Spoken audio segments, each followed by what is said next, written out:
आप सभी का स्वागत है हमारे एक नए वीडियो में। देखिए दोस्तों, आज हम इस वीडियो में BPAG 174 सतत विकास के चैप्टर नंबर 6, जो हमारा चैप्टर नंबर 6 या आप इसे यूनिट नंबर 6 कह सकते हैं, सतत विकास पर अंतर्राष्ट्रीय शिखर सम्मेलन। ठीक, कहने का मतलब है कि सस्टेनेबल जो डेवलपमेंट है उसको लेकर के अंतर्राष्ट्रीय मंचों पर या इंटरनेशनल पर किस प्रकार के सम्मेलन हुए हैं, सतत विकास को करने के लिए किस प्रकार के देशों ने अपने ग्रुप बनाए हैं और किस प्रकार से बातचीत इंटरनेशनल में हो रही है, उस चीज़ों को देखेंगे। तो सबसे पहले देखेंगे 6.2 रहेगा हमारा, क्या रहेगा 6.2, पृथ्वी शिखर सम्मेलन से पूर्व 2 दशकों की यात्रा। सब देखो, पहला जो पर्यावरण को लेकर के सम्मेलन होता है वह पृथ्वी शिखर सम्मेलन होता है। उससे पहले 2 दशकों तक पर्यावरण को लेकर के या सस्टेनेबल डेवलपमेंट को क्या रहा उसको देखेंगे। फिर 6.3 रहेगा हमारा मेन रहेगा पृथ्वी शिखर सम्मेलन 1992, यानी पर्यावरण को बचाने को लेकर के सबसे बड़ा जो सम्मेलन होता है वह 92 में पृथ्वी शिखर सम्मेलन होता है। उसके बाद 6.4 हमारा रहेगा पृथ्वी शिखर सम्मेलन के पश्चात 2 दशक, यानी पृथ्वी शिखर सम्मेलन होने के बाद 2 दशकों के बाद किस प्रकार से पर्यावरण और सतत विकास के हमारी चीज़ें रहीं, क्या जो हमने पृथ्वी सम्मेलन में चीज़ों को निर्धारित किया था या पृथ्वी सम्मेलन में हमने जिन चीज़ों को डिसाइड किया था वह चीज़ें लागू हो रही हैं और पर्यावरण को लेकर के कितनी ज़्यादा जागरूकता बढ़ी है। अब हमारा नेक्स्ट पॉइंट रहेगा 6.5 रहेगा अंतर्राष्ट्रीय सम्मेलनों का आलोचनात्मक मूल्यांकन, यानी अंतर्राष्ट्रीय पर्यावरण को लेकर के आप कह सकते हैं कि सतत विकास को लेकर के जो अंतर्राष्ट्रीय सम्मेलन हुए उनके क्या आलोचनात्मक मूल्यांकन हम यहाँ पर करेंगे। तो सबसे पहले हम देखते हैं हमारा जो सबसे पहले रहेगा, हम देखते हैं पृथ्वी शिखर सम्मेलन से पूर्व 2 दशक की यात्रा कैसे रही। ठीक है, उसको हम देखते हैं। तो यहाँ पर देखिएगा आगे हमारा, ठीक है, देखिए इसको ध्यान से देखिएगा, ठीक है, इसको ध्यान से देखिए। ठीक है, देखो, वैश्विक जन की सुरक्षा में वैश्विक शासन की आवश्यकता की पहचान करते हुए, यानी वैश्विक जन की सुरक्षा में, यानी विश्व में जितने भी लोगों हैं उनकी सुरक्षा को ध्यान में रखते हुए वैश्विक शासन की आवश्यकता की पहचान की गई। भैया, अगर लोग देखो, पूरे विश्व के लोगों की अगर सुरक्षा करनी है तो संपूर्ण विश्व के लिए क्या करना पड़ेगा, संपूर्ण विश्व का एक शासन होना चाहिए और इसकी आवश्यकता बहुत ज़्यादा जरूरी है। विश्व ने 1970 के दशक में आरंभ में संयुक्त राष्ट्र ने छात्र छाया के नीचे आयोजित आरंभ किया, यानी 1970 के दशक में पूरी दुनिया के लोगों के कल्याण के लिए जो संयुक्त राष्ट्र संघ था, क्या है, जो यूएनओ था, उसने क्या किया, पूरी दुनिया के कल्याण के लोगों के लिए क्या करता है, एक शासन की, ये कह सकते हैं कि पर्यावरण को लेकर के एक मुहिम की शुरुआत होती है। पर्यावरणीय संबंधी प्रथम ऐतिहासिक सम्मेलन मानव पर्यावरण पर संयुक्त राष्ट्र सम्मेलन था। पर्यावरण को बचाने को लेकर के, ठीक है, पर्यावरण को बचाने को लेकर के पहला जो सम्मेलन था वो क्या था भाई, पहला सम्मेलन हमारा क्या होता है, मानव पर्यावरण पर संयुक्त राष्ट्र का सम्मेलन था। पहला नहीं, मानव पर्यावरण पर संयुक्त राष्ट्र ने पहला सम्मेलन किया। ठीक है, पर्यावरण को बचाने को लेकर के संयुक्त राष्ट्र की तरफ से मानव पर्यावरण को लेकर के एक सम्मेलन होता है, जो पहला सम्मेलन होता है, जो 1972 में स्टॉकहोम में आयोजित किया गया था। पहला पर्यावरण को बचाने के लेकर के जो सम्मेलन किया था भैया 1972 को कब हुआ था, स्टॉकहोम में करवाया गया था। स्टॉकहोम सम्मेलन 1972 का प्रमुख परिणाम था संयुक्त राष्ट्र पर्यावरण कार्यक्रम की स्थापना करना। स्टॉकहोम में जो पर्यावरण को लेकर के पहला सम्मेलन किया गया था, जो संयुक्त राष्ट्र है हमारा, ठीक है, यानी जो हमारा यूनाइटेड नेशन है, उसमें पर्यावरण को लेकर के जो कार्यक्रम है, यूनाइटेड नेशन में इन्वायरमेंट को लेकर के कौन कौन से कार्यक्रम बनेंगे, कौन कौन सी नीति बनेगी, किस प्रकार से हम पर्यावरण को बचाएंगे और इंटरनेशनल पर, यानी सभी देशों को हमें कैसे साथ लाना है ताकि सभी देश पर्यावरण को बचाने के लिए, ताकि क्या सभी देश पर्यावरण को बचाने के लिए एक साथ आ सकें। वो हमारा रोड मैप कैसे बनेगा, वो हमारी कार्यनीति कैसे बनेगी, वो हमारा कार्यक्रम कैसे बनेगा, इसको लेकर के 1972 में स्टॉकहोम में एक पर्यावरण को लेकर के बड़ा सम्मेलन यूनाइटेड नेशन ने करवाया। वैश्विक पर्यावरणीय एजेंडा स्थापित करने और वैश्विक पर्यावरण की वकालत करने के लिए अग्रणी वैश्विक पर्यावरणीय प्राधिकार था। देखो, वैश्विक पर्यावरण यानी पूरी दुनिया में भैया पर्यावरण का एजेंडा बने और पूरी दुनिया में पर्यावरण को लेकर के बातचीत की जाए, उसकी वकालत की जाए, यानी यूनाइटेड नेशन स्वयं आगे आकर के सभी देशों को एक साथ लाने की कोशिश करता था ताकि पर्यावरण को बचाने के लिए अंतर्राष्ट्रीय बहुपक्षीय पर्यावरण समझौते की संख्या में निर्माण हो सके। यानी सभी देश एक दूसरे से पर्यावरण को लेकर के बातचीत करें और सभी देश जो हैं साथ आएं ताकि विश्व में पर्यावरण को बचाया जा सके भैया, जिससे मानव कल्याण हो सके। क्योंकि इन्वायरमेंट का जो इशू है किसी एक देश के द्वारा, दो देश के द्वारा इनकी समस्याओं को सुलझाया नहीं जा सकता है। जब तक सभी देश या सभी राष्ट्र एक साथ नहीं आएंगे तब तक पर्यावरण का जो हमारा इशू है वह सॉर्ट आउट नहीं होगा। एक दो देशों के द्वारा सिर्फ प्रयास करने से नहीं है, जब तक इस पर सभी का प्रयास नहीं होगा, वैश्विक प्रयास, यानी वैश्विक पर्यावरण को बचाने के लिए हम सबको मिलजुल करके प्रयास करना पड़ेगा, सभी राष्ट्रों को करना पड़ेगा। नेक्स्ट देखिए, संयुक्त राष्ट्र स्टॉकहोम सम्मेलन के एक दशक के पश्चात यह अनुभव किया कि ना तो उत्तर में उच्च आय वाले देश हैं, ना तो ही दक्षिण में कम आय वाले देश हैं। संयुक्त राष्ट्र में जो स्टॉकहोम में सम्मेलन हुआ उसके एक दशक बाद यानी 10 साल के बाद इस चीज को देखा गया कि उत्तर में, ठीक है, उत्तर का मतलब होता है कि विश्व का जो हमारा उत्तर है वहाँ पर जो देश हैं वह उच्च आय वाले देश हैं। उच्च आय वाले का मतलब होता है कि अमीर देश हैं, ठीक है, और ना ही दक्षिण में कम आय वाले देश हैं। यानी कहने का मतलब है कि आज पूरी दुनिया में ना तो बहुत ज़्यादा कोई गरीब है, ना तो बहुत ज़्यादा कोई अमीर है, जो संसाधन आधारित आर्थिक विकास पर हार मानने को तैयार हों। अगर हम सभी देशों की अगर बात करें तो सभी देश क्या कर रहे हैं भैया कि अपने जो संसाधन है उन संसाधनों से आर्थिक विकास पर हार मानने को तैयार नहीं है। यानी अगर हम दुनिया की बात करें, चाहे कोई भी गरीब देश है, चाहे भी कोई अमीर देश है, वह अपने संसाधनों का उपयोग कर रहा है, ठीक है, लेकिन वो कम नहीं कर रहे हैं, ठीक है, अपना आर्थिक विकास करने। आज के समय में जितना भी देश है भैया अपना आर्थिक विकास करने में, देश का डेवलपमेंट करने में पर्यावरण का पूरी तरीके से उतना ही यूज करें। जितना विकसित राष्ट्र करता है पर्यावरण का दोहन कर रहा है, उतना विकासशील भी राष्ट्र कर रहा है। दोनों बराबर कर रहे हैं, कोई भी हार मानने को तैयार नहीं। आर्थिक विकास का यह अधिरूप का प्रतीक था क्योंकि यह पर्यावरण प्रदूषण, एसिड अम्लीय वर्षा, वनारोपण, मरुस्थलीय और अन्य बीचों के ओजोन परत जैसे विनाश जैसे गंभीर मुद्दों का प्रमुख था।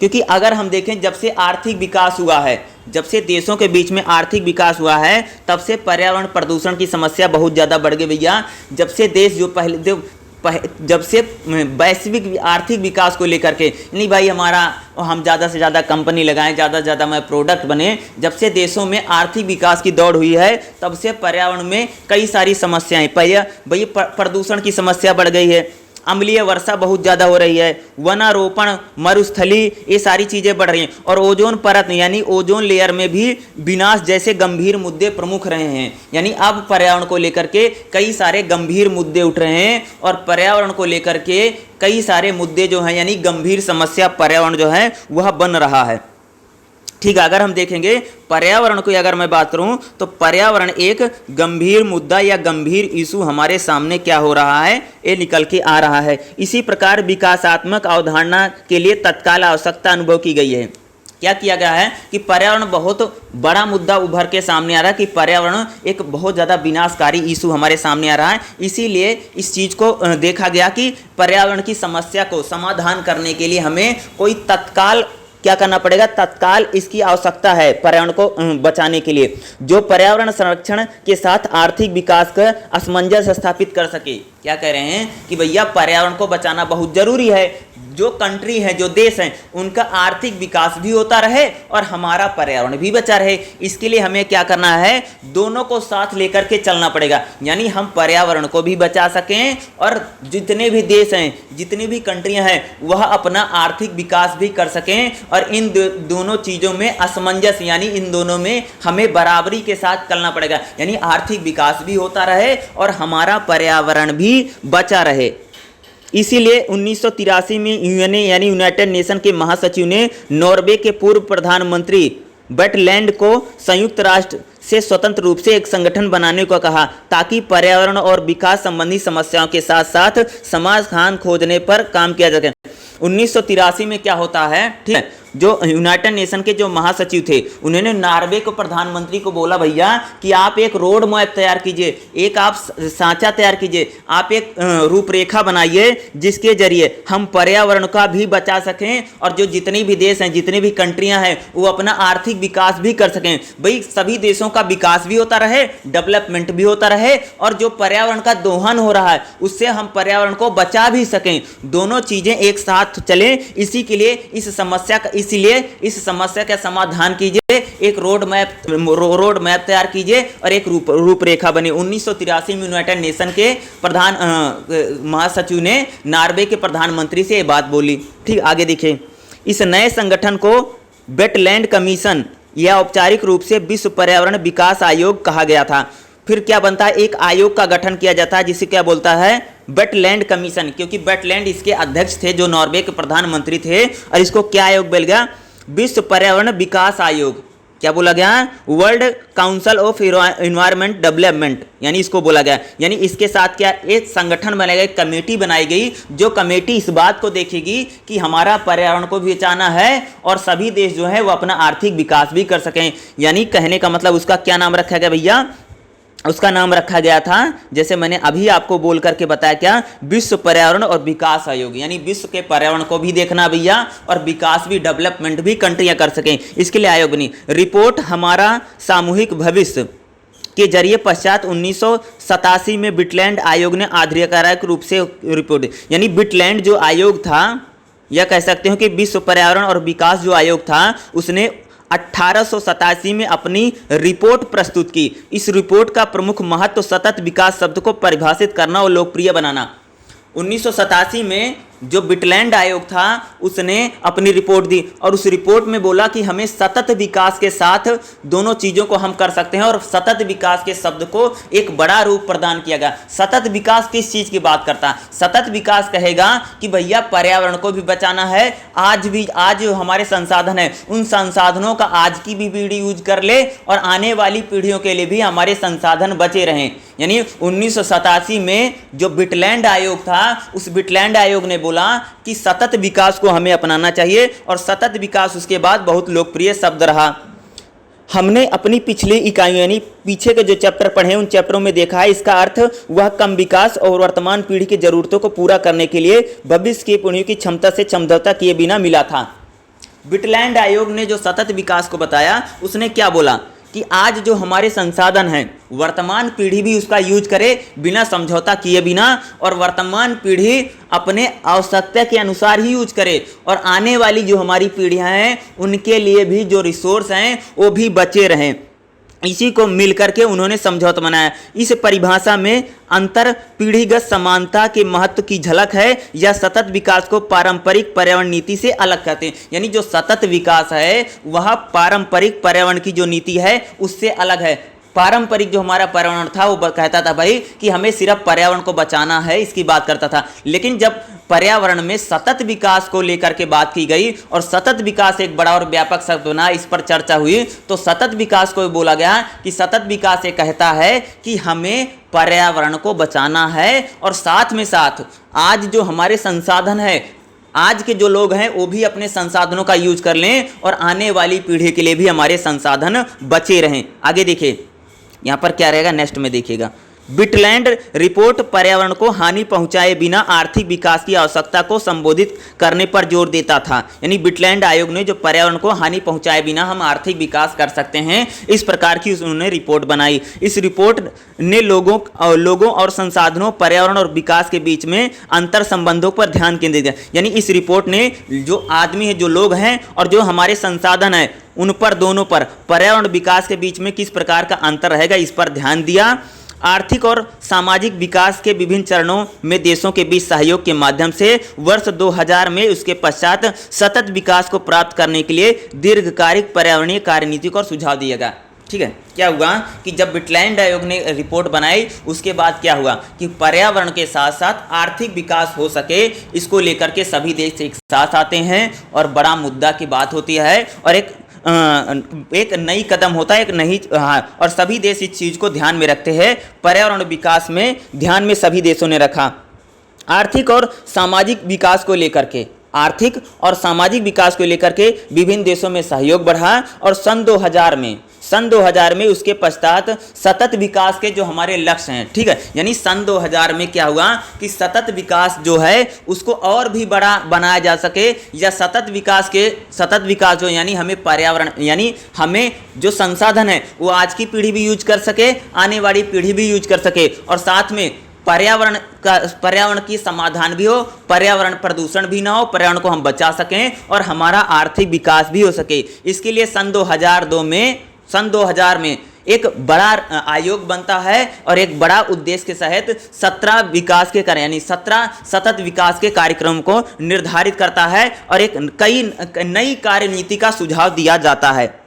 अपनी रिपोर्ट जारी करने के पश्चात बिटलैंड आयोग ने एक अंतर्राष्ट्रीय बैठक बुलाई जहां अधिक ठोस पहल और लक्ष्यों की योजना बनाई गई। यानी जो बिटलैंड आयोग थी उसने जब अपनी रिपोर्ट प्रस्तुत की उसके बाद उसने क्या किया, एक बहुत बड़ी बैठक बुलाई भैया, बहुत बड़ा मीटिंग बुलाया था, जिसमें क्या था, कठोरता के साथ हमें क्या करना था कि सतत विकास के लक्ष्यों के लिए योजना बनाई गई। इसलिए संयुक्त राष्ट्र महासभा ने पर्यावरणीय अपकर्षण को रोकते हुए सामाजिक आर्थिक विकास के प्राथमिक लक्ष्यों के साथ पर्यावरण विकास पर संयुक्त राष्ट्र सम्मेलन की मांग की और 1992 में रियो डी जनेरियो ब्राजील में होता है। यानी यूनाइटेड नेशन ने सतत विकास का जो इशू मुद्दा था और सतत विकास को बड़ा बनाते हुए यानी आगे क्या होता है 1992 में रियो डी जनेरियो में एक बड़ा सम्मेलन बुलाती है। यानी सतत विकास को लेकर के या कह सकते हैं बिटलैंड आयोग ने जो रिपोर्ट दी, इस रिपोर्ट के जो कैसे सतत विकास होगा, हमारे कैसे लक्ष्य होंगे, कैसे चीज़ें होंगी, इसके लिए 1992 में क्या होता है, रियो डी जनेरियो ब्राजील में एक बड़ा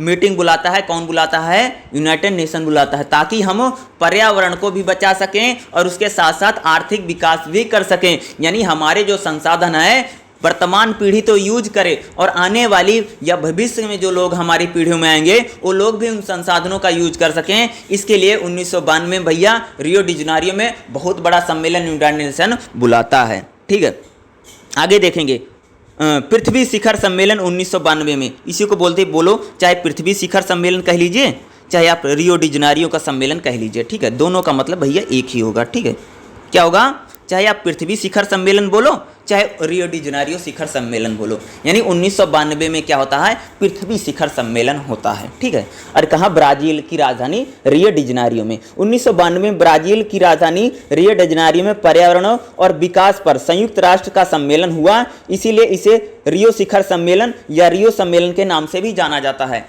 ठीक है, पर्यावरण और आर्थिक विकास को लेकर के 1992 में ब्राजील की राजधानी रियो में एक सम्मेलन होता है। इसे पृथ्वी शिखर सम्मेलन या रियो डी जनेरियो शिखर सम्मेलन के भी नाम से जाना जाता है और सबसे लोकप्रिय रूप से इसे पृथ्वी शिखर सम्मेलन, और सबसे लोकप्रिय रूप से अगर देखोगे तो इसको पृथ्वी शिखर सम्मेलन के रूप से जाना जाता है। संधियों, राजनीतिक घोषणाओं और कार्य योजनाओं के रूप में विभिन्न परिणाम बहुत महत्वपूर्ण है और ये निम्नलिखित है। यानी जब 1992 में पृथ्वी शिखर सम्मेलन कह लीजिए जब होता है तो 1992 में पर्यावरण को लेकर के कई सारी ट्रीटी होती हैं, कई सारी संधि होती है, कई सारी योजनाएं बनती हैं। यानी 1992 में जो पृथ्वी शिखर सम्मेलन होता है उसमें सभी राष्ट्र आते, दुनिया भर के जितना भी देश होता ना, सारा देश का लोग उसमें आता है। ठीक है, सब आते हैं और सभी लोग क्या करते हैं, पर्यावरण को लेकर के और आर्थिक विकास को लेकर के नई नई नीतियां बनती हैं, नए नए कार्यक्रम बनते हैं, नए नए उद्देश्य बनते हैं और सभी लोग क्या करते हैं, एकजुट आकर के पर्यावरण के साथ साथ आर्थिक विकास को जोर दिया जाएगा, इस पर एक साथ आते हैं और कई सारी कार्य नीतियां और कई सारे कार्यक्रमों को बनाया जाता है। कौन कौन से कार्यक्रम बनते हैं वहां पर रियो डी जनेरियो में? पहला क्या होता है, पर्यावरण विकास पर रियो घोषणा पत्र आता है। यानी पर्यावरण और विकास हमारे दोनों साथ चलें, इसलिए एक घोषणा पत्र तैयार किया जाता है। यानी एक घोषणा की जाती है कि हमें पर्यावरण भी भैया बचाना है और हमें सतत विकास के लक्ष्यों तक भी पहुंचना है, इसके लिए घोषणा पत्र आता है। पर्यावरण और विकास पर सिद्धांत की एक राजनीतिक घोषणा की जाती है। यानी भैया सभी देश पर्यावरण को बचाने के लिए और आर्थिक विकास को बचाने के लिए एकजुट रहेंगे, इसकी घोषणा की गई।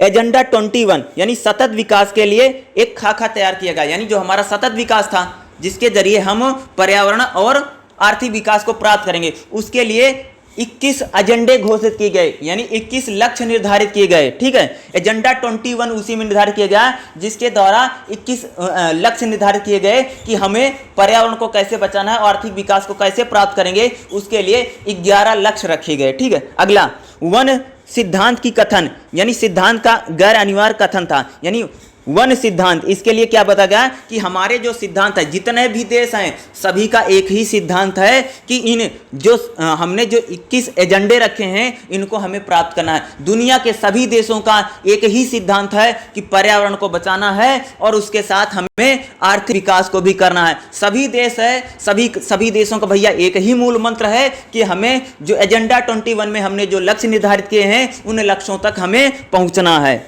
ठीक है, आगे देखिए, जलवायु परिवर्तन पर यूएन तंत्र सम्मेलन किया गया। आगे चल करके क्या होता है, क्लाइमेट चेंज ना हो इसको भी लेकर क्या होता है, एक बहुपक्षीय संधि होती है। सभी देश मिलकर के क्लाइमेट चेंज ना हो इसको भी लेकर के एक संधि, एक ट्रीटी की जाती है सभी देशों के बीच में। 1992 में यानी भैया रियो डी जनेरियो में क्या क्या हो रहा था वो सारी बातें हैं, यानी जलवायु परिवर्तन पर भी एक वहां पर बातचीत होती है और एक ट्रीटी सभी देशों में संधि हुई। अगला जैविक विविधता पर सम्मेलन होता, यानी जैविक विविधता यानी बायोडायवर्सिटी। ठीक है, बायोडायवर्सिटी सही रहे, जीवों की जो विविधता है भैया वो बनी रहे, इसके लिए भी सभी देशों के बीच में एक संधि होती है। ठीक है, एजेंडा 21 निर्धारित होता है, सभी देश मिलजुल कर के काम करेंगे ऐसा सिद्धांत बनता है। जलवायु परिवर्तन पर बात होती है, जैव विविधता पर बात होती है, सभी देशों में संधि। ये सारी बात क्या होती है, जब रियो डी जनेरियो में या पृथ्वी शिखर सम्मेलन में इन सारी बातों को क्या किया जाता है, वहां पर निर्धारित किया जाता है, यहां पर बनती है। तो पर्यावरण और विकास पर रियो में क्या क्या घोषणा होती है, क्या क्या घोषणा होती है, ध्यान से सुनिएगा। पर्यावरण और विकास पर क्या क्या घोषणाएं की जाती हैं। पहला क्या, यह एक राजनीतिक घोषणा थी जिसे हम सबसे बड़े घर पृथ्वी की अभिन्न और पारस्परिक निर्भरता की मान्यता दी। राज्य प्रमुख क्षेत्र लोगों के बीच वैश्विक साझेदारी और सहयोग स्थापित हो, यह 27 सिद्धांतों के साथ आया था। इन 27 सिद्धांतों में से कुछ महत्वपूर्ण थे। क्या होता है कि एक राजनीतिक घोषणा की जाती है कि दुनिया के जितने भी देश हैं ये सभी लोग साथ आएं और पर्यावरण को बचाएं और साथ साथ अपने आर्थिक विकास को भी निर्धारित करें। इसके लिए 27 सिद्धांत जो होते हैं उनको निर्धारित किया जाता है और यहाँ पर हम उन 27 में से कुछ प्रमुख सिद्धांतों के बारे में बात करेंगे। पहला, सतत विकास की चिंता में मानव मुख्य केंद्र में है, यानी सतत विकास हम इसलिए चाहते हैं कि मानव की चिंताएं यानी लोगों की भलाई, यानी भैया सतत विकास जो है वह लोगों की भलाई, यानी भविष्य की पीढ़ी के लिए भी, आने वाली पीढ़ी के लिए भी हमारे संसाधन बचे, इसलिए सतत विकास में मूल केंद्र में मानव रहा। वह प्राकृतिक के साथ साथ असमंजन के साथ साथ स्वस्थ और उत्पादक जीवन के अधिकारी हैं। यानी जो मानव है उसके लिए प्रकृति रहे और वह मानव का स्वास्थ्य भी अच्छा रहे, हेल्थ भी अच्छा रहे, इसके लिए जो मानव है वह इसका राइट है, ये इसका अधिकार है, इसकी घोषणा की गई। नेक्स्ट, सभी लोगों के लिए सतत विकास और जीवन की उच्च गुणवत्ता प्राप्त करने के लिए, यानी सभी लोग हैं, सभी लोग को भैया सतत विकास हो, सब वर्तमान पीढ़ी है वो भी संसाधनों का यूज कर सके और हमारी आने वाली पीढ़ी भी अपने संसाधनों का यूज कर सके और सभी लोगों की जो लाइफस्टाइल है वो अच्छी रहे, बेहतर रहे और कम विकसित और उन सब में अधिक पर्यावरण दृष्टि से कमजोर को विशेष प्राथमिकता दी जाए। यानी जो कम विकसित देश हैं, जो कह सकते हैं कि जिनके पास कोई चीज नहीं है, उनको ज्यादा प्राथमिकता यहाँ पर दी जाए, इस प्रकार की भैया घोषणा की गई। ठीक है, यानी मनुष्यों को हमें केंद्र में रखा गया है, आज की पीढ़ी भी संसाधनों का यूज कर ले, आने वाली पीढ़ी भी संसाधनों का यूज कर सके और ऐसे देश हैं जिनके पास रुपया पैसा कम है उनको भी अधिक मदद या सहायता प्रदान की जाए,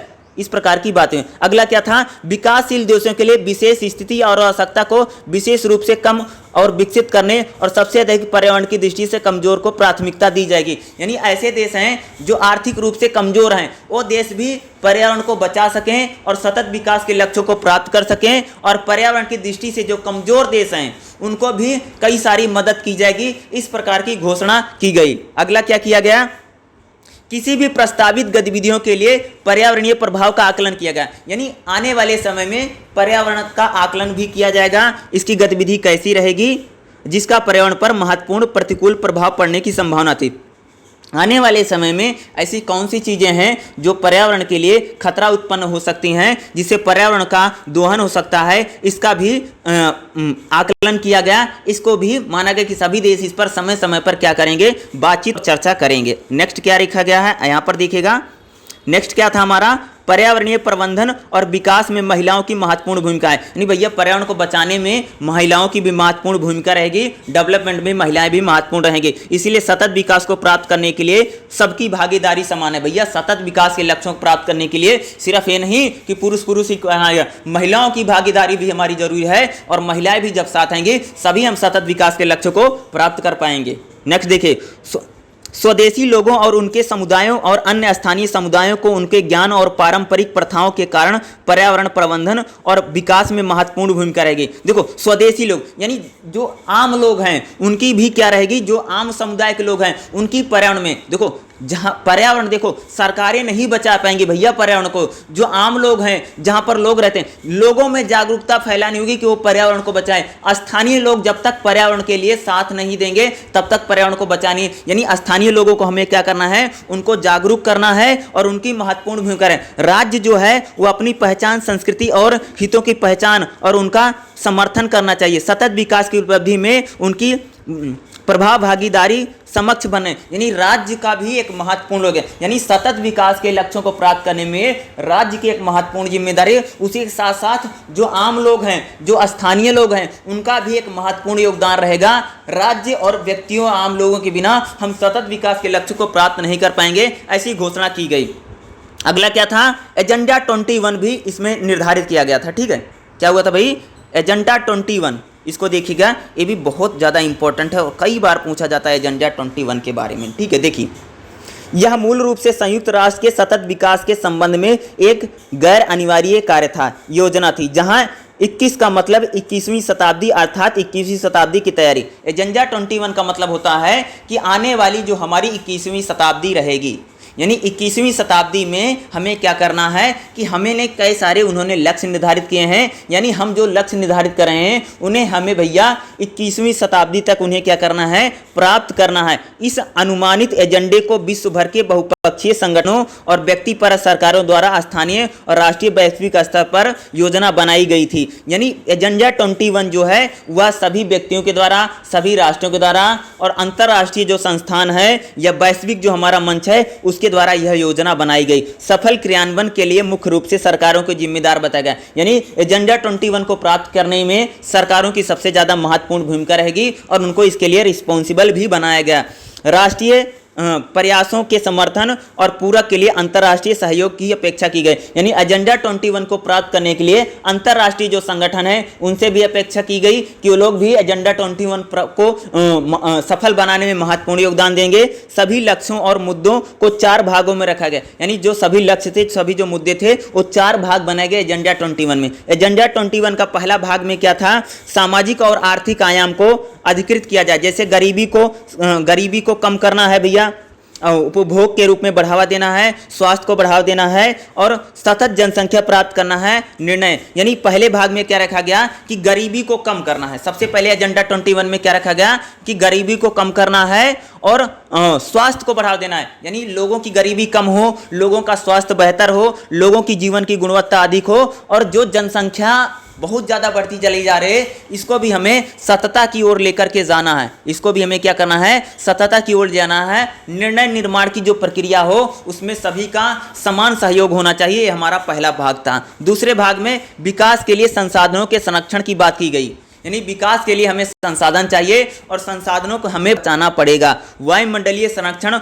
वनों की कटाई से निपटने, कमजोर वातावरण, जैव विविधता और पर्यावरण प्रदूषण जैसी जैव प्रौद्योगिकी के प्रबंधन के लिए रेडियो एक्टिव तरंगों का अवशेष, यानी पर्यावरण को बचाने के लिए दूसरा, यानी भैया वनों की कटाई कम किया जाए। ठीक है, वनों की कटाई कम कीजिए, जैव विविधता को बचाना है, कमजोर पर्यावरण की हमें रक्षा करनी है, प्रदूषण पर नियंत्रण करना है। इस प्रकार की जो बातों को उसके दूसरे भाग में शामिल किया गया। तीसरे में क्या था, प्रमुख समूहों की भूमिका मजबूत करना है, जैसे युवा हैं, बच्चे हैं, एनजीओ हैं, यानी सभी लोग, सभी की भूमिका एजेंडा 21 प्राप्त करने में महत्वपूर्ण है। चाहे बूढ़े हैं, बच्चे हों, महिलाएं हों, राज्य है या महिलाएं हैं, जितने भी एनजीओ हैं, सरकारी संस्थान है, गैर सरकारी संस्थान है, उद्योगपति हैं, कर्मी हैं, सभी स्वदेशी लोग हैं या किसान है, जन समुदाय, इन सभी लोगों के जरिए ही एजेंडा 21 को प्राप्त किया जा सकता है। चौथा, भाग 4 में विज्ञान, प्रौद्योगिकी, हस्तांतरीय शिक्षा, अंतर्राष्ट्रीय संस्थान, वित्तीय तंत्र के संसाधनों का निर्माण। चौथे भाग में बोला गया कि जितने भी अंतर्राष्ट्रीय संस्थान है, शिक्षा, एजुकेशन है, इनकी भी महत्वपूर्ण भूमिका रहेगी। इनके जरिए ही एजेंडा 21 को हम प्राप्त कर सकते हैं। ठीक है, नेक्स्ट में देखें वन सिद्धांत कथन क्या था। देखो वन सिद्धांत का कथन क्या था, इसको मैं बता देता हूं। इसमें क्या था भैया, वन सिद्धांत कथन क्या था, इसको थोड़ा सा आप ध्यान से सुनिएगा। ठीक है, ये वन सिद्धांत कथन क्या था। देखो वन सिद्धांत कथन क्या था कि यह सभी वनों के प्रबंधन, संरक्षण और सतत विकास पर वैश्विक सहमति के लिए सिद्धांत को एक गैरकानूनी कानून है। यानी वनों के प्रबंधन के लिए, यानी जो जंगल है उनका प्रबंधन कैसे किया जाए, उसके लिए सतत विकास पर एक वैश्विक सहमति बनाई गई, लोगों की भैया सहमति बनाई गई, एक कानून के रूप में इसको बनाया गया। वन सिद्धांत कुछ महत्वपूर्ण विशेषताएं थी। आर्थिक विकास और जीवन के सभी रूपों का रखरखाव के लिए वन आवश्यक है। देखो भैया, आर्थिक विकास के लिए, ठीक है, आर्थिक विकास के लिए और जीवन के लाइफ को जीने के लिए वन का होना बहुत जरूरी है भैया। जंगल रहेगा तभी मनुष्य रहेगा, इसलिए हमें जंगलों को बचाना है और जंगलों का संरक्षण करना है, क्योंकि जंगल जो है वो मनुष्य के लिए बहुत ज़्यादा महत्वपूर्ण है। नेक्स्ट था, विश्व के सभी भौगोलिक क्षेत्रों में, जलवायु क्षेत्रों में वन सिद्धांत को सभी प्रकार से, चाहे आपदा है, लागू होना चाहिए। यानी विश्व में जितने भी क्षेत्र हैं, जहाँ पर भी जलवायु है और जहाँ पर भी जंगल हैं, सभी नियम इनको लागू किया जाए। और वनों को भैया हमें बचाना है, वनों की कटाई पर रोक लगे और वनों को बचाना, जंगलों को बचाना बहुत जरूरी है। नेक्स्ट क्या रहेगा, वर्तमान और भावी पीढ़ी की सामाजिक, आर्थिक और पारिस्थितिक, सांस्कृतिक और आध्यात्मिक आवश्यकता को पूरा करने के लिए वन सिद्धांत और वन भूमिका क्या कर रहे हैं कि वर्तमान पीढ़ी हो या भावी पीढ़ी हो, उनके लिए आर्थिक, सामाजिक और जितने भी संसाधन है उसकी जो आवश्यकता है उसको पूरा करने के लिए हमें क्या करना पड़ेगा, वन को बचाना है। और जमीन का भी प्रदूषण ना हो, भूमि प्रदूषण से भी बचाना है। यानी सभी लोगों के लिए भूमि और वन को सुरक्षा करने के लिए हमें काम करना है। नेक्स्ट, जंगलों को वायु जनित प्रदूषण, आग, कीटनाशक, बीमारियों के हानिकारक प्रभाव से बचाना है। उसके लिए कई मूल्यों को बनाना है और उचित उपाय करने की जरूरत है। देखो जो हमारे जंगल हैं, जंगलों में आग न लगे, जंगलों को पर्यावरण से, प्रदूषण से बचाना है। जंगल में जो पेड़ पौधे हैं उन पर कोई बीमारी ना लगे, उन पर कीट पतंगे ना लगे, हानिकारक प्रभाव ना हो जंगलों पर। इसके लिए क्या करना है, हमें अपने जंगलों को बचाने के लिए क्या करना भैया, वनों को बचाने के लिए क्या करना है, उचित उपाय करना है। यानी क्या करना है, हमें उचित उपाय करना है ताकि हमारे जो जंगल हैं, जो वन हैं, वो सुरक्षित रहें और बचे रहें। ठीक है, आगे देखिए इसमें क्या इन्होंने रखा है, राष्ट्रीय वन नीति की पहचान करना है, संस्कृति, स्वदेशी और वनस्पतियों की आधिकारिक। यानी वन नीति का सभी जो देश हैं वो राष्ट्रीय वन नीति को लागू करें और वनों को बचाने के अधिक से अधिक योगदान दें। वनों का प्रबंधन, सरकार और सतत विकास के सभी पहलुओं में महिलाओं की पूर्ण भागीदारी को बढ़ा दिया जाए। यानी वनों को बचाने के लिए सरकार के साथ साथ और सतत विकास के साथ महिलाओं की भागीदारी सुनिश्चित की जाए। यानी वनों को बचाने के लिए और सतत विकास में महिलाओं की भागीदारी भी सुनिश्चित करना जरूरी है, इसको भी कहा गया। नेक्स्ट रहेगा, वन संरक्षण और सतत विकास ने नीतियों को आर्थिक और व्यापारिक और प्रासंगिक, यानी वन की जो नीति है, ठीक है, वन नीति को हमें क्या करना है, उसको प्रभावी बनाना है और उसको लागू करना है, और ताकि हम आर्थिक और नीतियों को एकीकृत किया जा सके। अगला, जलवायु परिवर्तन पर संयुक्त राष्ट्र तंत्र बने। ठीक है, जो जलवायु परिवर्तन हो रहा, ठीक है, क्लाइमेट चेंज पर भी देखो क्या बोला गया कि जो हमारा क्लाइमेट चेंज है, यानी 1992 में जैसे क्या पृथ्वी शिखर सम्मेलन होता है, यह संकेत देता है कि भाई ग्रीन हाउस जो प्रभाव है, ग्रीन हाउस प्रभाव को रोका जाए। ग्रीन हाउस प्रभाव से क्या होता है, अम्लीय वर्षा होती है और हमारा जो क्लाइमेट है वह चेंज हो रहा है भैया, जलवायु परिवर्तन हो रहा है और इससे क्या होगा, ओजोन परत में छेद हो गया है। ये सही नहीं पर्यावरण को बचाने के लिए। यानी हमें ग्रीन हाउस प्रभाव को रोकना है। सभी जो देश हैं दुनिया में, सभी जो देश हैं वह ग्रीन हाउस प्रभाव को रोकें, और ग्रीन हाउस प्रभाव को रोकने के जरिए ही, यानी इसी जलवायु परिवर्तन की मैं बात कर रहा हूं, ठीक है। ग्रीन हाउस पर यहाँ पर जैसे यहाँ पर क्या लिखा, ग्रीन हाउस प्रभाव, आप देख सकते हैं। तो ग्रीन हाउस प्रभाव को हमें रोकना है, वैश्विक उत्सर्जन जो है वह कम से कम हो, ग्रीन हाउस प्रभाव कम होगा तभी हम जलवायु परिवर्तन को रोक पाएंगे, यानी क्लाइमेट चेंज ना हो। सभी देश मिलजुल करके ग्रीन हाउस प्रभाव को रोकें और जलवायु परिवर्तन से बचें, क्योंकि अगर जलवायु बदलेगी तो मनुष्य का रहना और जल जीवों को रहना, इस कह सकते हैं कि पर्यावरण में रहना संभव नहीं रहेगा। पृथ्वी पर जो मनुष्य का अस्तित्व है और जो जीवों का अस्तित्व है वह समाप्त हो जाएगा। क्लाइमेट चेंज होना सही नहीं है। क्लाइमेट का मतलब 40 या 50 वर्षों के बाद जहाँ की जलवायु चेंज होती है उसी को हम बोलते हैं क्लाइमेट चेंज, यानी तापमान धीरे धीरे क्या होता है भैया, गर्म होता चला जाता है। ये सही नहीं है, ना तो जीवों के लिए अच्छा रहेगा, ना तो हमारे मनुष्यों के लिए। मनुष्य के भलाई के लिए हमें क्लाइमेट यानी ग्रीन हाउस प्रभाव सभी देश मिलकर रोकें, और ग्रीन हाउस प्रभाव रोकने से हम जलवायु परिवर्तन या क्लाइमेट चेंज को हम क्या कर सकते हैं, रोक सकते हैं। और इसके लिए क्या करना है, हमें मिलजुल करके काम करना है। जैविक विविधता सम्मेलन, जैसे इस सम्मेलन को क्या किया गया, इसको भी हम बात करेंगे। जैविक विविधता सम्मेलन क्या था, देखो जैव विविधता का मतलब होता है कि बायोडाइवर्सिटी, ठीक है, जो पेड़ पौधे हैं, जो हमारे जीव हैं, उनमें भैया विविधता बची रहे, उनमें जो भिन्नता है। जैसे मैं अगर बात करूं जैव विविधता क्या, जैसे आपने आम देखा होगा ना, आम की भी कई सारी वैरायटी आती है। चावल आपने देखा, चावल की बहुत सारी वैरायटी आती है, ठीक है, कई सारे चावल होते हैं, जैसे बासमती है, मोटा है, बहुत सारे चावल आते हैं, हाइब्रिड है। उसी प्रकार से जैसे हर चीज़ में कई सारे प्रजाति हैं। जैसे मनुष्यों में विविधता है भैया, कोई नाटा है, कोई छोटा है, कोई काला है, कोई गोरा है। उसी प्रकार से जैसे वन होते हैं, वन जैसे कांटेदार वन है, पर्वतीय वन है, वनों में भी कई प्रकार की प्रजातियां हैं। इसी को बोलते हैं बायोडाइवर्सिटी, यानी हमें जैव विविधता को बचाना है, और जैव विविधता जीवों के लिए और मनुष्यों के लिए बहुत ज़्यादा जरूरी है। यानी जैव विविधता को बचाने के लिए हमें मिलजुल कर के काम करना है।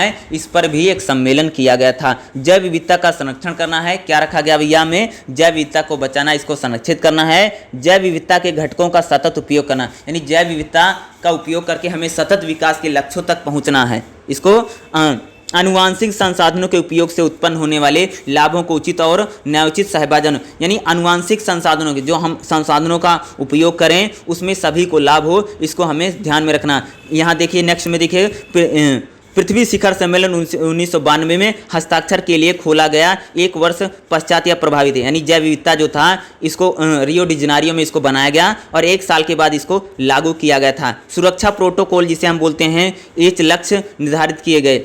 जैव सुरक्षा पर कोरोना प्रोटोकॉल, कोलोडोजोन प्रोटोकॉल और एक अंतर्राष्ट्रीय समझौता था जिसका उद्देश्य सुरक्षित संचालन, परिवहन और समकालीन था। यानी हमें क्या करना है भाई कि जैव विविधता जो है, जीवों में जो विविधता है, जो भिन्नता है, उसको हमें बचाना है ताकि वो बची रहे, और मनुष्य का जीवन और आने वाले मनुष्यों का जीवन में अगर जैव विविधता नहीं तो आने वाली पीढ़ियां भैया बचेंगी नहीं, सुरक्षित नहीं रहेंगी। जीव जंतु यानी जैव विविधता को हमें इनको लगातार बचाने के लिए क्या करना पड़ेगा, प्रयास करना पड़ेगा, और हमारे लिए प्रयास बहुत ज़्यादा क्या हैं, ज़रूरी हैं। नेक्स्ट जो हम देखेंगे हमारे लिए क्या रहेगा, पृथ्वी शिखर सम्मेलन के पश्चात 2 दशक कैसे रहे, ये भी हमारे लिए बहुत ज़्यादा इंपॉर्टेंट रहेगा। पृथ्वी शिखर सम्मेलन के बाद देखो 1992 के पश्चात बहुत से बहुपक्षीय पर्यावरण समझौते हुए, यानी 1992 की बात होता कि बहुत सारे पर्यावरण को लेकर के ट्रीटी होती है, संधि होती है। इसके बावजूद भी वैश्विक पर्यावरण को नुकसान उठाना पड़ता है। देखो 1992 के बाद क्या होता है, सभी देशों में पर्यावरण को बचाने को लेकर के एक उम्मीद जगती है और सभी देश पर्यावरण को बचाने के लिए काम करते हैं, लेकिन फिर भी पर्यावरण का नुकसान ही उठाना पड़ता है। जैव विविधता का गंभीर नुकसान होता है। मच्छी संचय यानी फिश स्टॉक भी कम हो रहे हैं, मरुस्थली बढ़ रहे हैं, अधिक से अधिक उपजाऊ भूमि की मांग हुई। जलवायु परिवर्तन पर प्रतिकूल प्रभाव पहले से स्पष्ट है। प्राकृतिक आपदाएं लगातार और अधिक विनाशकारी होती जा रही हैं, और वायु, जल, समुद्री प्रदूषण ने लाखों लोगों का जीवन लेना जारी रखा। इसका एक कारण तीव्र वैश्वीकरण था। वैश्विक पर्यावरण को बिगड़ने से अतिरिक्त वैश्वीकरण ने अन्य महत्वपूर्ण समस्याओं जैसे अंतर और अंतर्देशीयों में आय की असमानता को भी जन्म दिया। इससे वैश्विक समृद्धि, सुरक्षा और सतत विकास में देखो क्या कर रहे हैं कि 1992 में जब रियो डी जनेरियो में सम्मेलन होता है तो सभी देशों में क्या होता है कि पर्यावरण को बचाने के लिए मुहिम उठते हैं, लेकिन फिर भी हम पर्यावरण को बचा नहीं पाते हैं। लगातार हमारे पर्यावरण का प्रदूषण हो रहा है और दोहन हो रहा है, यानी समुद्र का पानी भी खराब हो रहा है, हमारी जो जैव विविधता उसको भी हम बचा नहीं पा रहे हैं। इसका सबसे बड़ा मेन कारण है क्या है, जब से वैश्वीकरण हुआ, वैश्वीकरण होने से क्या हो रहा है कि पर्यावरण को बचाने में काफ़ी समस्याओं का सामना करना पड़ रहा है। यानी सतत विकास, यानी वैश्वीकरण होने से पर्यावरण के लिए जो जिस प्रकार की चीज़ें होनी चाहिए थी वह उस प्रकार की चीज़ें नहीं हुई। 1992 में रियो डी जनेरियो में तो हमने पर्यावरण को लेकर के तमाम सारे जो लक्ष्य निर्धारित किए हैं वो सारे लक्ष्य पूरा नहीं हो पा रहे हैं, क्योंकि जब से क्या हुआ है, जब से अगर आप देखेंगे जब से वैश्वीकरण हुआ है तब से पर्यावरण को बचाने के लिए जिस प्रकार से मुहिम चलनी चाहिए थी, जिस प्रकार से सभी देश एक साथ आने चाहिए थे, उस प्रकार के काम नहीं हो पा रहे हैं। यानी पर्यावरण को एक बड़ा खतरा उत्पन्न हो गया है। इन वैश्विक विषमताओं के परिप्रेक्ष्य में विश्व में गरीबों के जीवन को मौलिक रूप से बदलने के लिए तत्काल, यानी क्या कह रहे हैं कि जैसी विषमताएं हो रही है, यानी गरीब लोगों के लिए, यानी कह सकते हैं कि लोगों के जीवन को बचाने के लिए, पर्यावरण को बचाने के लिए, गरीब लोगों के जीवन को के जो अधिकार है मौलिकता को बचाने के लिए हमें तत्काल ही आवश्यकता है, यानी अनुभव की गई। सतत विकास पर विश्व शिखर सम्मेलन, जिसे रियो 10 कहा जाता है, जोहानिसबर्ग में प्रथम पृथ्वी शिखर सम्मेलन 10 वर्ष पश्चात आयोजित किया गया। देखो 1992 में शिखर सम्मेलन हुआ, लेकिन उसके बाद भी पर्यावरण को बचाया नहीं जा रहा था, फिर भी भैया प्रदूषण हो रहा था, सतत विकास के जो लक्ष्य थे वह सही नहीं हो रहा।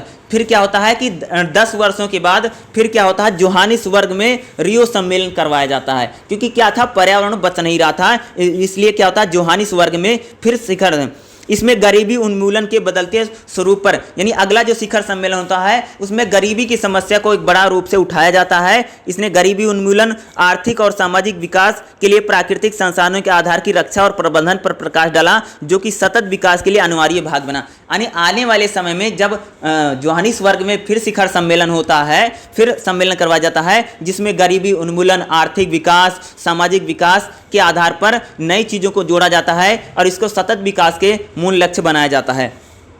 जोहानिसबर्ग शिखर सम्मेलन का मुख्य केंद्र स्वच्छ पानी, स्वच्छ वायु, ऊर्जा, स्वास्थ्य देखभाल, खाद्य सुरक्षा, जैव विविधता संरक्षण, इन सभी बुनियादी आवश्यकताओं तक पहुंचने में वृद्धि करना था। यानी जोहानिसबर्ग में जो शिखर सम्मेलन होता है कि मनुष्यों के लिए भैया स्वच्छ पानी हो, स्वच्छ वायु हो, स्वच्छ जल हो, देखभाल हो, खाद्य सुरक्षा हो और जैव विविधता को, इन सारी आवश्यकताओं को वृद्धि करना इसके लिए बनाया गया।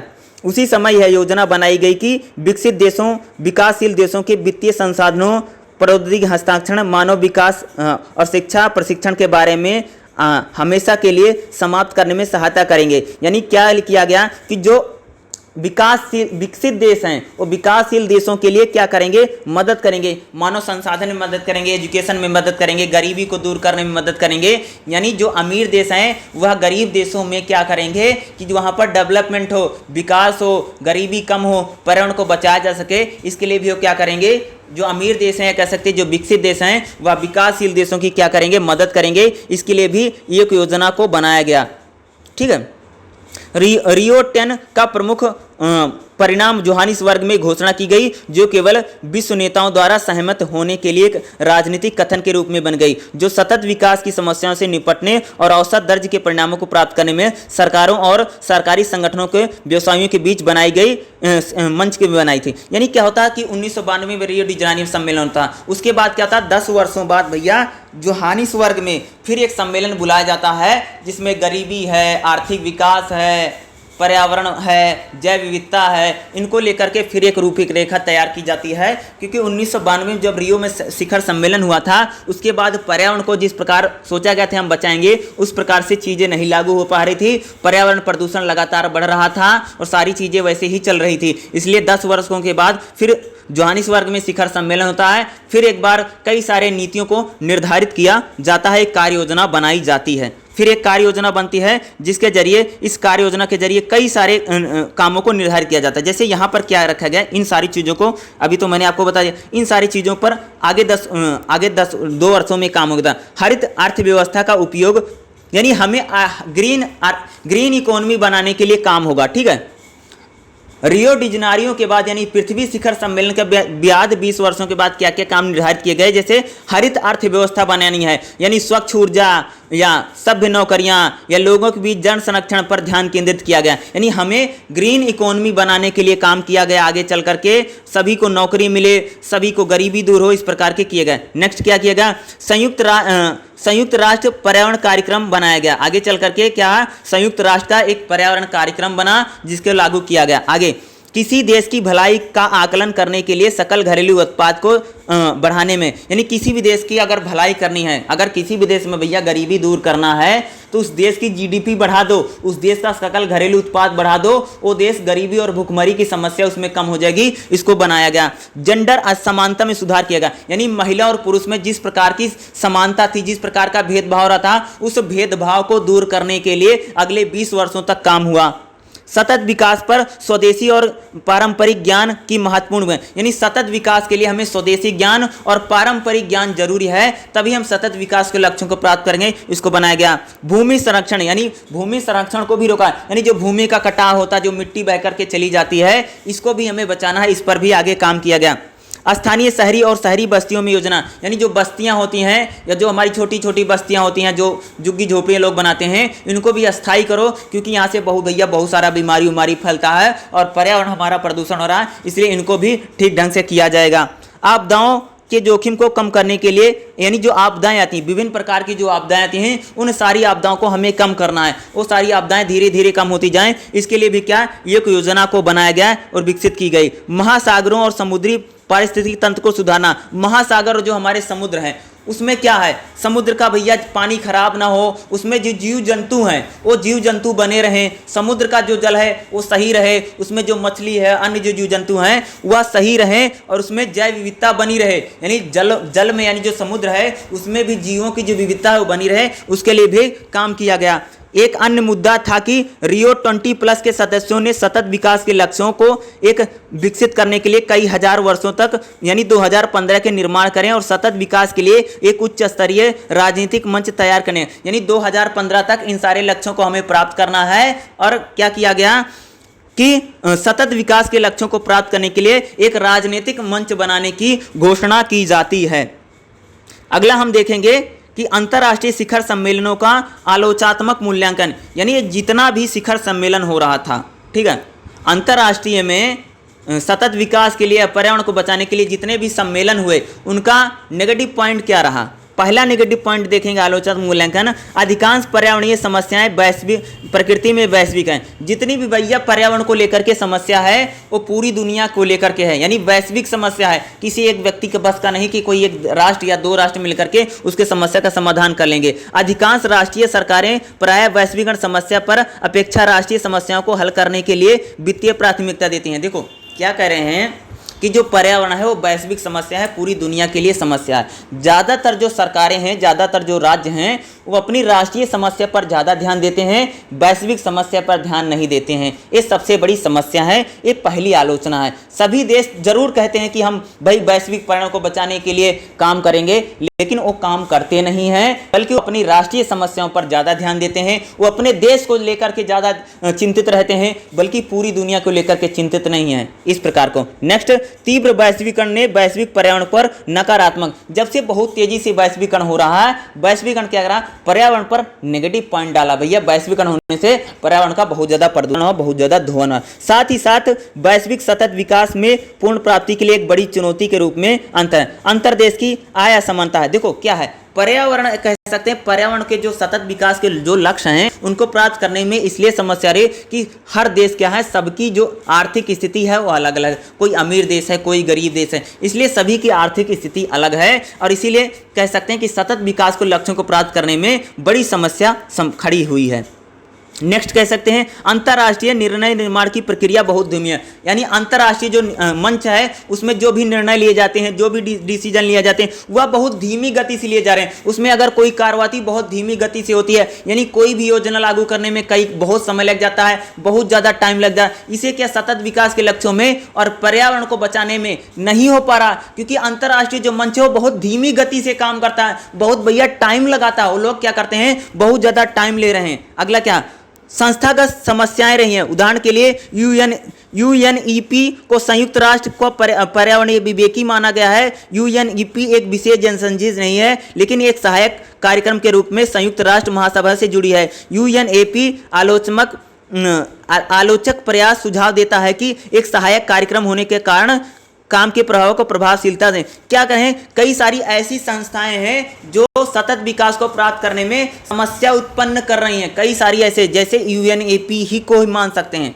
अगला क्या रहेगा, कई अलग अलग अंतर्राष्ट्रीय संगठन, कार्यक्रम और निकाय हैं जो वैश्विक सतत विकास को संचालित करते हैं। इन निकायों में से प्रत्येक के अपने अलग उद्देश्य हैं, जनादेश हैं। इस कारण से भी काफ़ी हद तक स्वायत्त रूप से कार्य करते हैं, जिसके परिणाम स्वरूप खंडित और खंडित प्रक्रियाएं समझौते हैं जो अंतर्राष्ट्रीय पर्यावरण मुद्दों को नियंत्रित करते हैं और नहीं हो पा रहे हैं। क्या हो रहा है कि पर्यावरण को बचाने के लिए एक वैश्विक प्रयास होने का बहुत ज़्यादा जरूरी है, लेकिन पर्यावरण को बचाने के लिए वैश्विक प्रयास इसलिए नहीं हो पा रहा है क्योंकि अन्य भी कई सारी छोटी छोटी क्या बन गई, छोटे छोटे संस्थाएं बन गई, उनके अलग अलग लक्ष्य हैं। यानी पर्यावरण को बचाने के लिए एक वैश्विक लक्ष्य नहीं है, सभी देशों ने अपने अलग अलग लक्ष्य बना रखे हैं। इसलिए भी पर्यावरण को बचाने के लिए सतत विकास को प्राप्त करने में समस्या का सामना करना पड़ रहा है। अंतिम लेकिन लघुतम नहीं है, ऐतिहासिक रूप से विकासशील देशों की तुलना में विकसित देशों का वैश्विक सामूहिक धरोहर यानी ग्लोबल कॉमन को नुकसान पहुंचने में अधिक योगदान है। इसी प्रकार जब तक अंतर्राष्ट्रीय सम्मेलन यूएनए जैसे विकसित देशों को अधिक प्रतिबद्धता सुनिश्चित नहीं करते हैं, तब तक सफलता की संभावना बेरंग होगी। क्या कह रहे हैं कि पर्यावरण को बचाने में, पर्यावरण को प्रदूषण करने में सबसे ज्यादा योगदान कौन करते हैं, विकसित देश कर रहे हैं, ये सबसे ज्यादा। लेकिन विकसित देश के यहाँ पैसे वाले हैं भैया, उनको कोई कुछ कहता नहीं, वो मानते नहीं है, ठीक है। और गरीब देशों पर ही क्या होता है, जो विकासशील देश है उसी पर सारा आरोप थोप दिया जाता है। यानी जब तक हम विकसित देशों को पर्यावरण प्रदूषण कम करने के लिए नहीं कहेंगे, उनको जिम्मेदार नहीं ठहराएंगे और प्रभावी रूप से वही लोग लागू करेंगे, क्योंकि विकासशील देश तो कम पर्यावरण प्रदूषण कर रहे हैं, लेकिन विकसित देश जो हैं उनकी जिम्मेदारी सबसे पहले बनती है कि वो लोग पर्यावरण का संरक्षण करें और उनकी जिम्मेदारी ज़्यादा है। यानी तब तक हमारी सफलता बेरंगी होगी। यानी विकसित देशों को इसमें जिम्मेदार बनाना पड़ेगा, उनकी भूमिका महत्वपूर्ण है। जब तक वह अपनी भूमिका नहीं निभाएंगे तब तक हम सतत विकास के लक्ष्यों को प्राप्त नहीं कर पाएंगे। यही इसका क्या है, आलोचनात्मक मूल्यांकन है, यानी नेगेटिव पॉइंट है, नकारात्मक। यानी किस कारण से हम क्या कर रहे हैं कि सतत विकास के जो लक्ष्य हैं, पर्यावरण के जो इशू हैं, हम जो उद्देश्य हमारे, हम उनको क्यों नहीं प्राप्त कर रहे हैं, उनका यही क्या है, यही सारे पॉइंट है। अगर ये आएगा तो आप इन्हीं पॉइंटों को अगर आप लिख देंगे तो आपका पूरा कंप्लीट हो जाएगा, ठीक है। यही था आज की हमारी क्लास में BPAG 174 सतत विकास का चैप्टर नंबर 6 था, जो मैंने आपको बहुत अच्छे से और बहुत इजी लैंग्वेज में समझाने की कोशिश की है। और अगर आप हमारे चैनल को सब्सक्राइब नहीं कर रखा तो प्लीज़ चैनल को सब्सक्राइब कर लेना। वीडियो को देखने के लिए आप सभी का बहुत बहुत धन्यवाद। Thank you so much. जय हिंद, जय भारत।